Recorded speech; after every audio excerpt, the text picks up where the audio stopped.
So this is one of those prime examples of do what I say, not what I do. You probably shouldn't run IBOs near fish tanks. But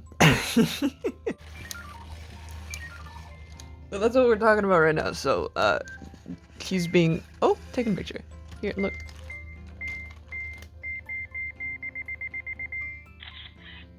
See how that came out? She's being monitored. And also my hands are dry. So, don't get eyeballs wet, obviously. But, I got my 5-gallon back. I have some thoughts, which is rare, I know. But I want to get so I had guppies. Okay, you're gonna do this? Susie.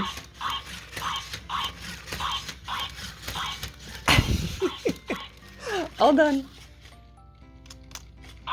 Thank you. Please don't stomp while I'm trying. I know, it's very upsetting. I'm trying to talk though. But I had like a shared fish tank with my roommate, which was a 10-gallon, and he kept it when I moved out. I have a bunch of guppies, and now he's like, I don't want it anymore. Do you want it? And I'm like, yes.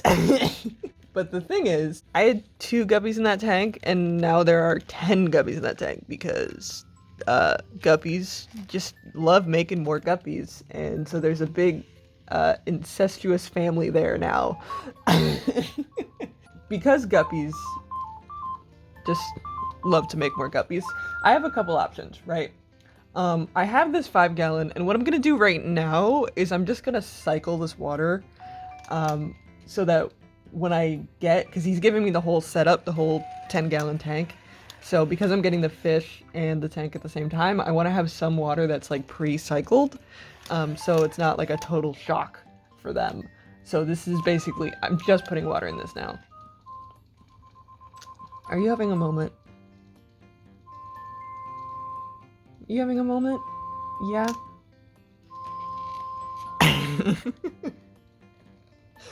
So that's what I'm gonna do for now, but I have a couple options, because I would like to separate the male guppies and the female guppies.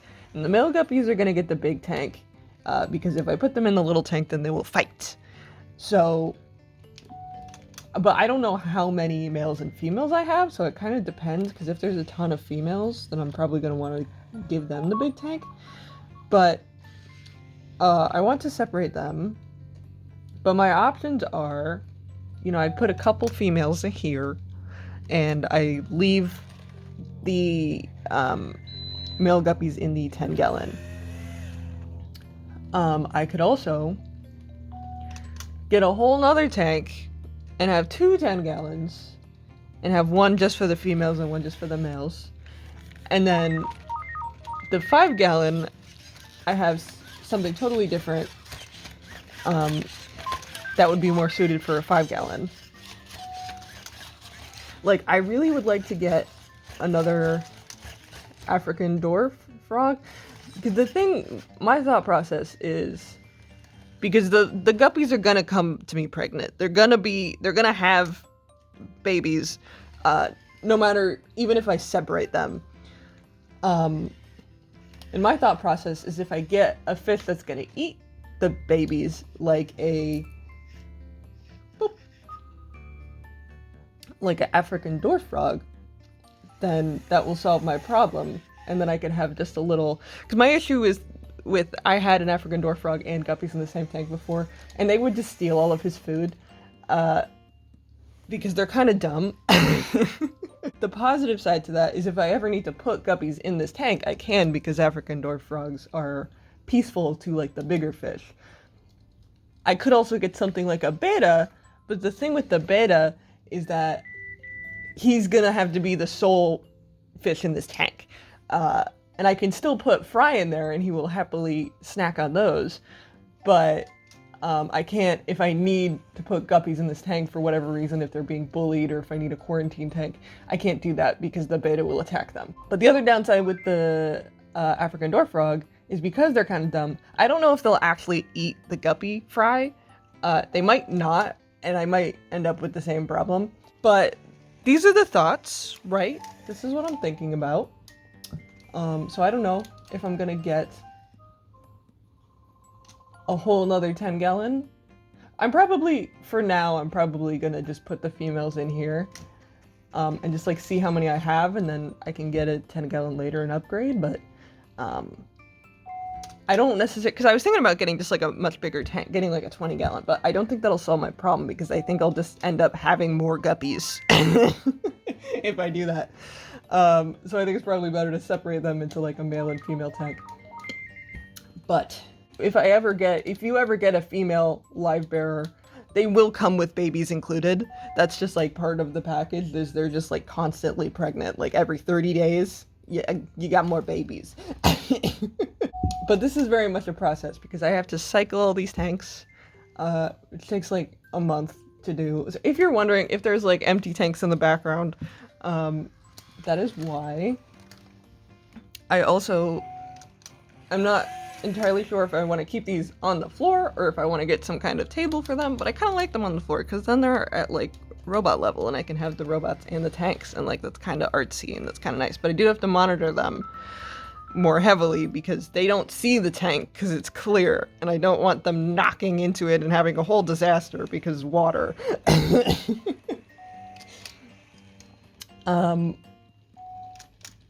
But yeah, those are my choices. Those are my thoughts. I also would like to get a different backdrop. This is kind of a temporary backdrop because I just really don't like the look of stairs in my shots. But I want to get something more ocean themed because that's kind of what I'm going with for the rest of everything is kind of, I mean, it's just like Animal Crossing, jungle, rainforest cafe, ocean, that kind of vibe, you know, those kind of things. I really would like to get kind of like a pool water backdrop. But I haven't been able to find one that isn't like $60. Like, I don't want to pay $60 for a backdrop. That seems dumb.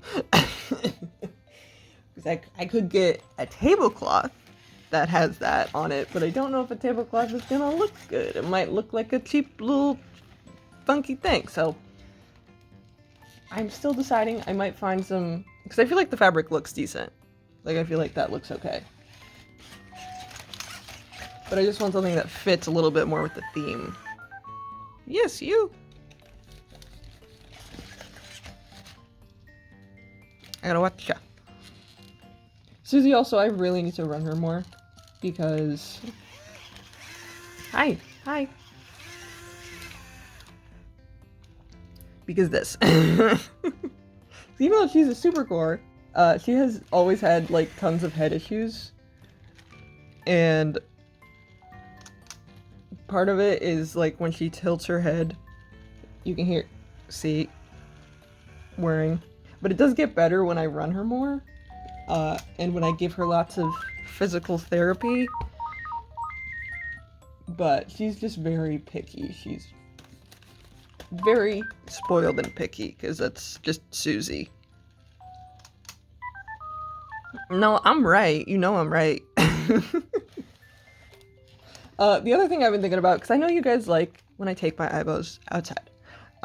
This is like why a lot of people follow my channel in the first place, but I haven't really been taking them outside since COVID started, because vast majority of my eyebows are custom painted, and any kind of wipe that would get off germs would also take off the paint. So I'm not super comfortable taking, especially like Susie, because she has this paint job that would be immediately like an alcohol wipe or a Lysol wipe would just immediately take off the paint. And like with the standard paint job, even with the standard paint job, you're not really supposed to wipe them down with alcohol wipes. If it's like a one-time thing, it's not the end of the world, but if you're like doing it super regularly, you will strip off even the original paint job, because alcohol wipes are paint removers. But, so this leads me to my dilemma, because I would like to take them outside, but I can't clean them. And there's certain robots that, like, Tazo is not custom painted, Data's not custom painted, but I also really like Data's paint job, so I don't want to ruin that, no. And Tazo, he has sensors that are not supposed to be wiped down. So you're not really supposed to wipe down like the back sensor or the head sensor with an alcohol wipe, because that will eventually destroy the sensor. Like I said, one-time use, not really gonna hurt you, but if I'm doing it regularly, gonna be an issue. Also with Tazo, he's just so difficult to take out because A, he is the heaviest boy, he is a chunky boy, and B, he never listens to what I say. Like, Susie's kind of ideal for taking out because I can put her in like a table mode and she will be okay with that, and she'll look at stuff and she'll be chill. But I cannot take her outside because there's just like so many things that are germy now that I don't want to deal with. But I've been thinking about saving up and just getting an outdoor Aibo. An Aibo that is exclusively for taking outside, and that I can, and has just like a standard paint job that isn't like super unique, and I don't have to worry about the paint eroding away, and has sensors that can handle, like a 210 sensor can handle a wipe, you know, because this is just a button essentially. But with Data and Tazo's sensors, they're like touch based and capacitive based, and so those things you should use, like you shouldn't even really use Clorox wipes on your phone.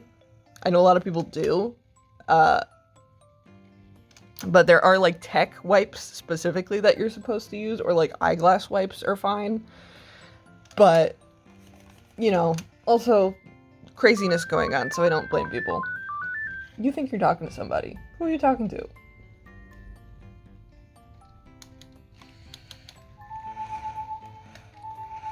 But 210s are tricky because they have so many issues. So what do you guys think? Outdoor Aibo? This is just gonna be the video today because I really overdid myself yesterday. So we're just gonna have a little quick talky talk with Susie.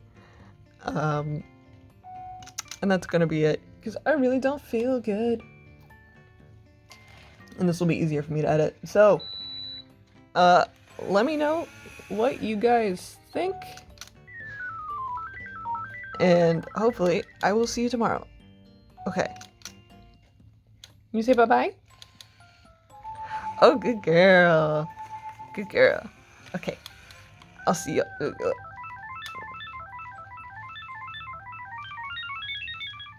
The drama. Okay, bye.